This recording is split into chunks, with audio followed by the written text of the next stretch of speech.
It's the pace at which my brain is moving. It's fast paced.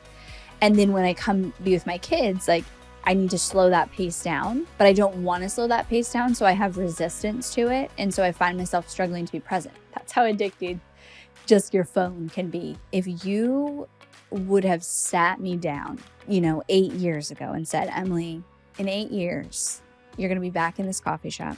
You're going to be with a client who has spent tens of thousands of dollars with you, literally 10x her business. And you're going to have hosted retreats in Costa Rica, in Alaska. You're going to be traveling with your family for a month during the summer, and you're going to have built a multi-million-dollar empire. If you would have sat me down, that Emily, I wouldn't have believed you.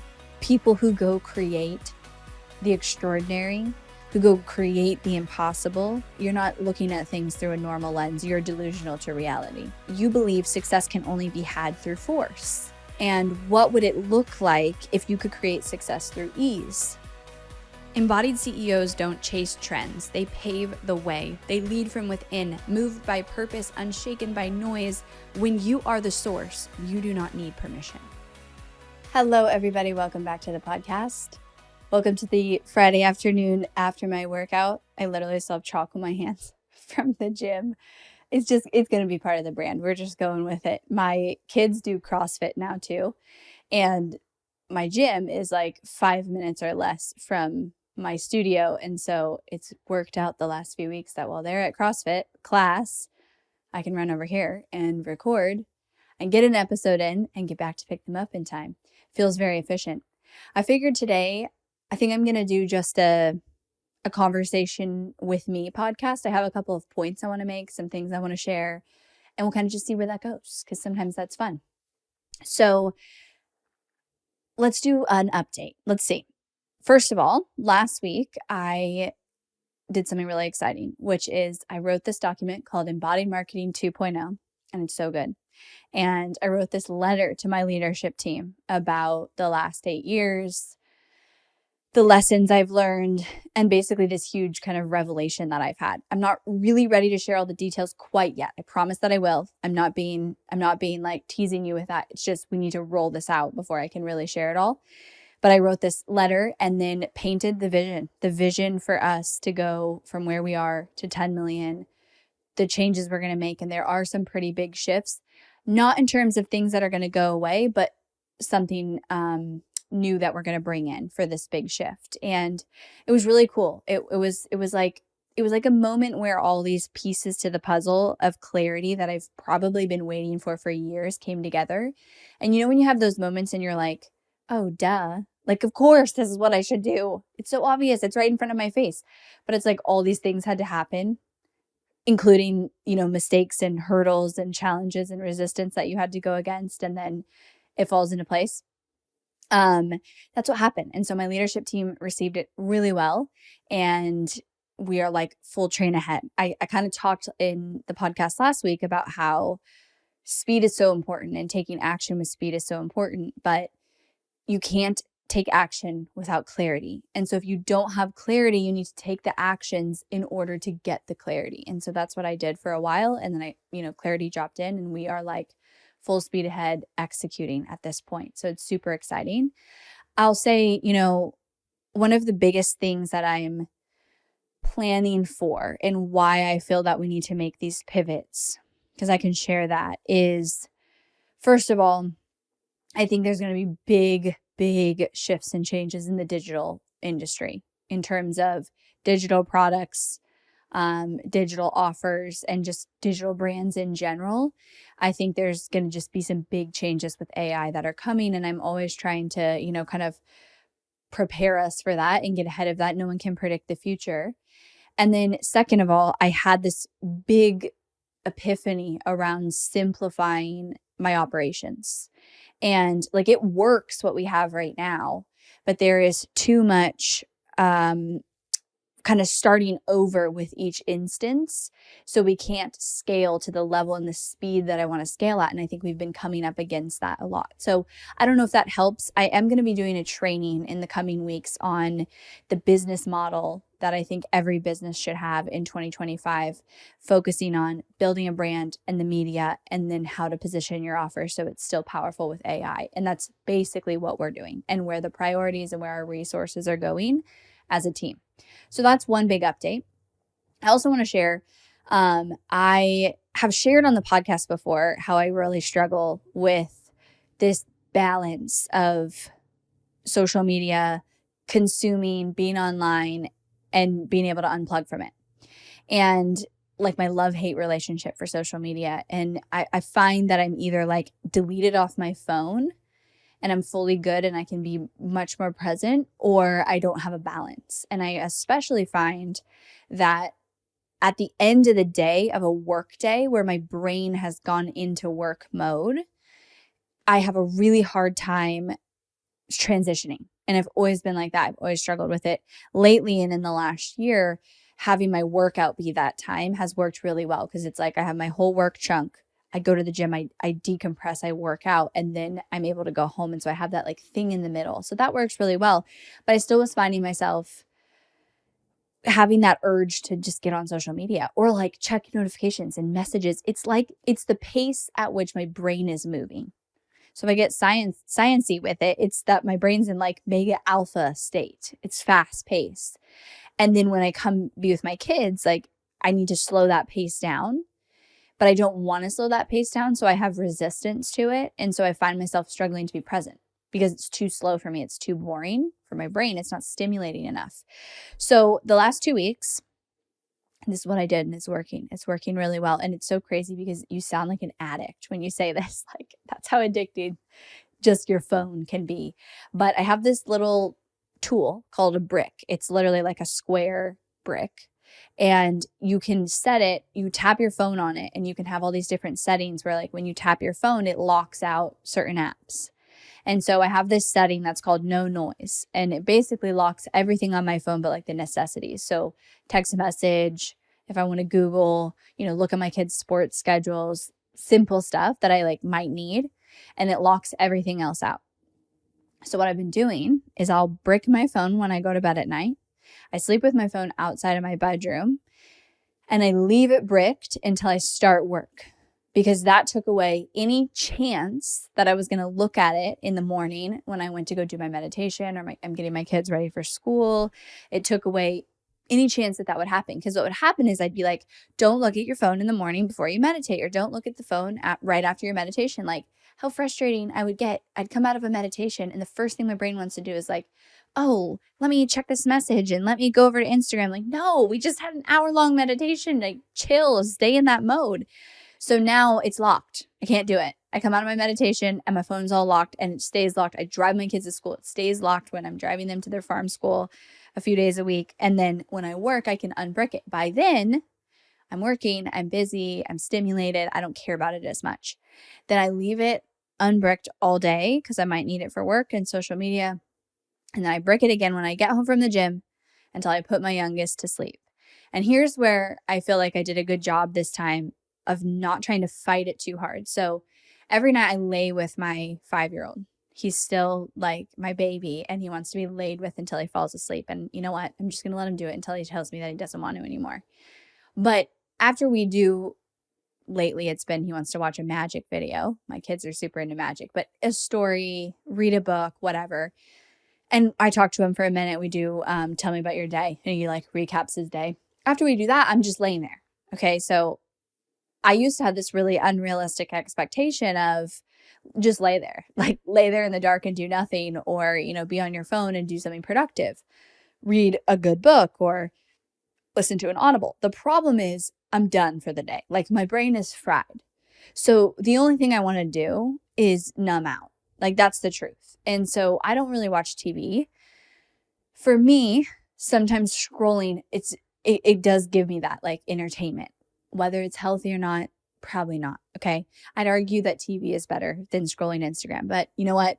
It's what I do. And I see my friends' stuff and, see inspirational stuff. And so like, there's a positive to it. So instead of resisting that this time around with my overhaul of my plan, I was like, okay, you're allowed to do that. We're going to leave that in. Okay. So brick your phone from when you get home until when you put William to bed. And then when you're putting him to bed, as long as you've done your initial connection with him, you can go on your phone. I feel like a child. But anyways, it is completely working. And this is like the best I've done ever with having Instagram on my phone and social media on my phone and having balance. And then the other thing is, if I feel like it's getting that like dopamine addiction is getting high, I will just delete it for the weekend. And it's like the reset that always works for me is take it off, reset completely for 2 full days, and I'm good to go. So if those tips help you, if you're like, this is not what I'm into, then sorry. But I really feel like as entrepreneurs, we have to do intentional things to keep our brain clear. And especially in this digital world, like there's so much noise and it can take away tremendously from your creativity, from your clarity, from your inspiration, from your passion. And I think it's really important to put steps in place to make sure that's not happening. So that's working really well for me. Next life update I'll share, kind of a special story. If you were following me on Instagram last week, you saw, but this one was really special. So I did a VIP day with Mallory, who is one of our top clients. She's been to all my retreats. I feature her sometimes on my webinars. So you may have heard of Mallory. She's amazing. And she had a VIP day. And so my family lives close to her, and we planned it where I'd fly out.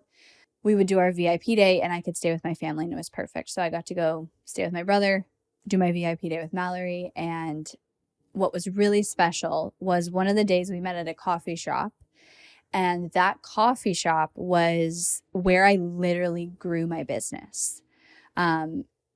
We lived about a mile away from that coffee shop in Santa Rosa, California. And my oldest was 6 months old at the time when we moved there into that house. And I had just started my business. And I would go there every morning when they opened at 8 a.m. And my husband would take Oliver, and I would have 3.5 hours to work because then it was his nap time, and I breastfed him and I put him to sleep. And I worked there every single day, like for over a year. Every single day I was in that coffee shop. I would go take calls in the car because it was too loud in the coffee shop. So I'd go take calls in the car, and I would do Facebook Live in the car. Like Facebook Live had just come out and was the popular thing. And I didn't have a brand yet. Like I hadn't built myself with content, but I would go live on Facebook. They're still somewhere. You could, if you really want to stalk me, like they're on my Facebook page somewhere. My Facebook Lives from the car. It's a parking lot of this coffee shop. And so when I walked in that coffee shop, I hadn't been in there in a long time. And I told this to Mallory, and I actually got emotional during and after, because I was like, if you would have sat me down, 8 years ago and said, Emily, in 8 years, you're going to be back in this coffee shop. You're going to be with a client who has spent tens of thousands of dollars with your company, with you, to leverage your expertise, to leverage your skills, to help her grow her business to $1 million from literally 10x her business. You're going to have a client and you're going to meet her here. And you're going to have hosted retreats in Costa Rica, in Alaska. You're going to be traveling with your family for a month during the summer, and you're going to have built a multi-million-dollar empire with 18 employees that runs itself, and you're making an impact on thousands of people. If you would have sat me down, that Emily, I wouldn't have believed you. I would have been like, that's insane. I couldn't even dream that big back then because I couldn't imagine it. Like there's no way I could have even conjured up that dream, because it was so big compared to what I had at the time, which at the time it was making $18, $20 an hour, virtual assistant, like learning. I was learning all this marketing stuff through working with clients. And I hadn't even started to pivot to just marketing yet when I was working in that coffee shop. And so I got emotional because I was like, first of all, I walk in that coffee shop and the smells and just the energy of it. And I can put myself back to being with that version of me. And I have so much respect for her and so much gratitude. Like I hustled so hard and I worked so hard. And I think it's important to remember that, because having that gratitude for what it took to get to where you are today is really important. And then the second thing is this: if there is no way I could have imagined that 8 years later I would be where I am, then I don't need to know what the next 8 to 10 years looks like. I actually don't want to know. And I think as I reflected on this, and I did a post on Instagram, it's like, I think that's the whole point. It's work as hard as you possibly can and do the work, show up, push your comfort zone, dream the big dreams, and imagine that anything is possible, and be delusional to that. But then surrender the rest.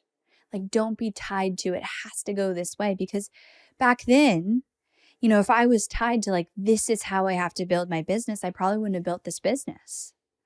Instead, I started following what was working. I started following the threads and the momentum and just working really hard. And then over time, this is what built. But it was really cool. And I went back the next day after Mallory and I met, and the barista who was there 8 years ago was there. And she looked at me and she did this like double take. And I said, hi. And I said, you remember me? And she said, yeah, you used to work right over there every single day. Like, how are you? Do you live here? And I was like, no, I don't live here. I'm visiting. And I told her, this is where it all started. Like, this is a really special place. And I said, I took that business that I was building here and I've impacted thousands of people. I've made millions of dollars. I've got a whole team, 3 kids.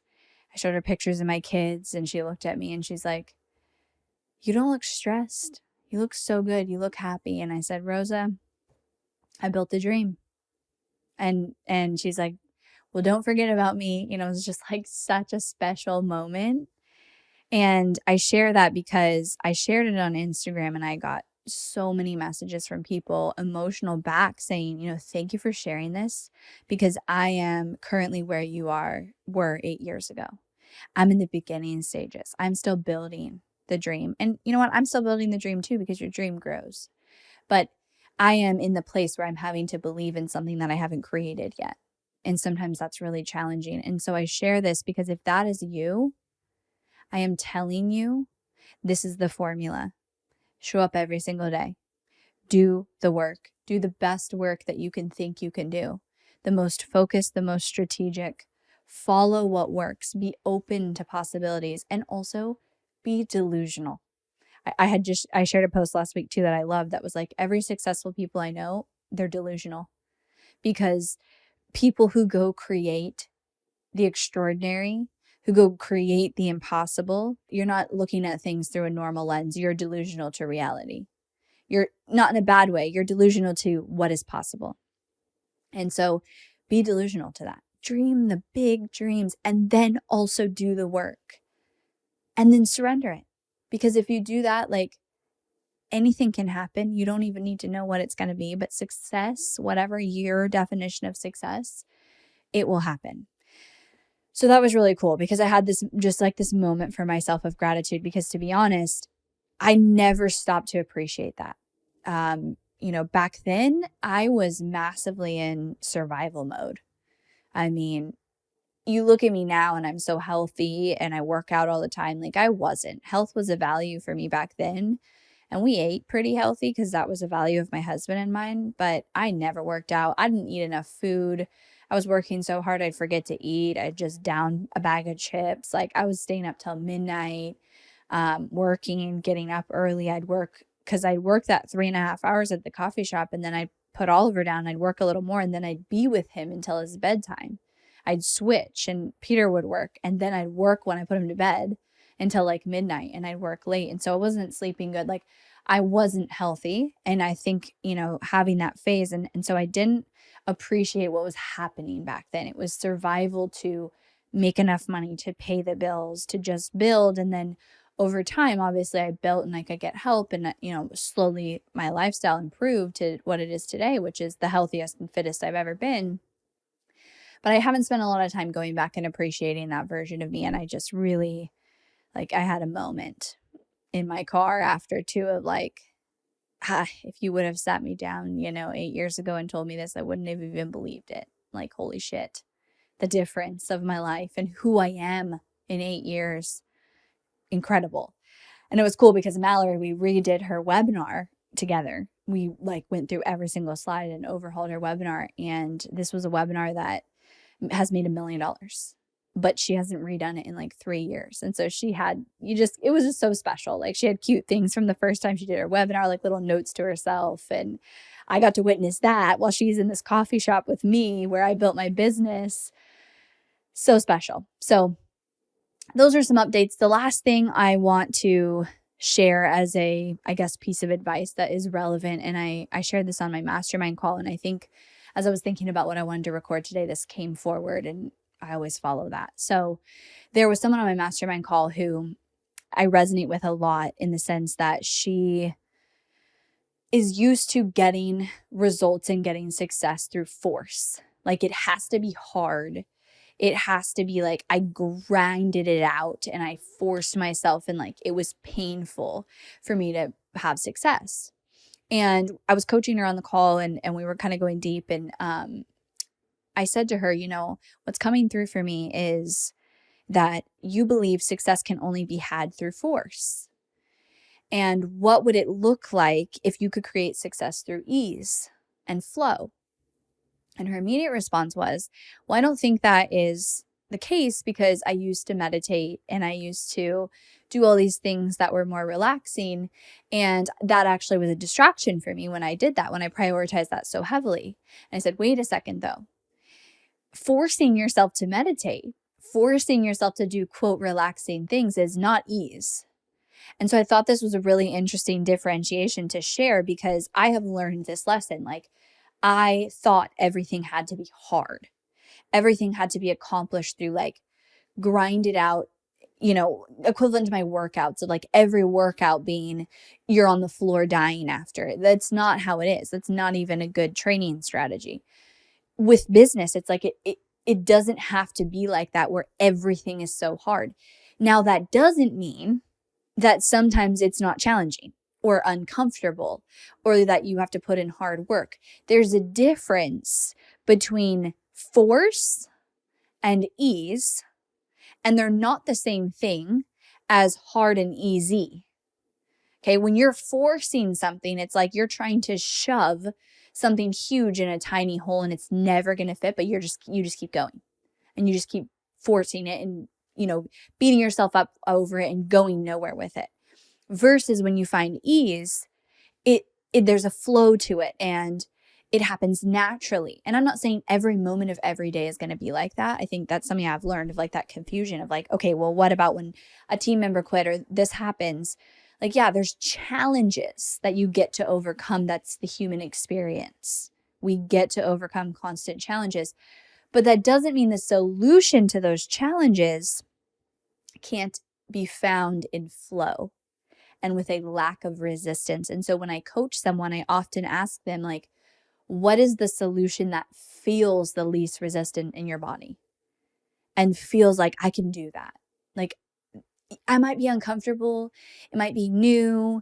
I might question some things, but I can do that. It gives me that little bit of electricity, that little bit of buzz. And so for this individual that I was coaching, I said, I want you to sit on if you were to build your business, if your goal was to get X amount of sales, which it is, and you had to do it in a way that was filled with ease.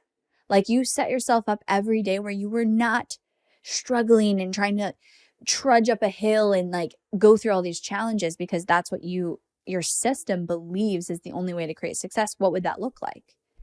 And part of that is allowing yourself to take messy action and to kind of follow and not have the perfect plan and not overthink it. And so that connected with her. And I think that's a misunderstanding today because there's these two sides to the coin of you're either in your feminine and manifesting and everything is so easy and I never work, or you're freaking grind and hustle and, kill yourself over here, pushing so hard. And there's these two sides and there isn't that middle gray, which the middle gray is I find the ease. I find the answers that have the least resistance. I I find the path that allows me to be in my strength, that allows me to be in flow state. And that doesn't mean it's abstract of challenges. That doesn't mean that I don't work, quote, hard. That doesn't mean I don't have a season where I'm working more. I think where we get in trouble is where we put labels on everything. It's like, this is right and this is wrong. But I do believe that there's a lot of power in finding that flow, finding that natural ease. And that, again, doesn't even mean that you don't face challenges. You can face challenges with ease, actually. And you can find the answer that has the most amount of ease in it in your business. So hopefully that was helpful. I was maybe a little all over the place today, guys, but I just felt like chatting with you. Let me know if you like these episodes, actually. Send me a message and go, I hated this episode, Emily. I like it when you stick to one topic or two, points. But sometimes I just want to talk about a few things, but they're not long enough for a whole episode. And also I literally sat down and was like, we'll see where this goes. Because I just, I enjoy that connection with you guys and being able to share what's on my heart, what's happening in my life, what's on my mind. So send me a message if you enjoyed today's episode. Thank you so much for tuning in, and I'll talk to you next time.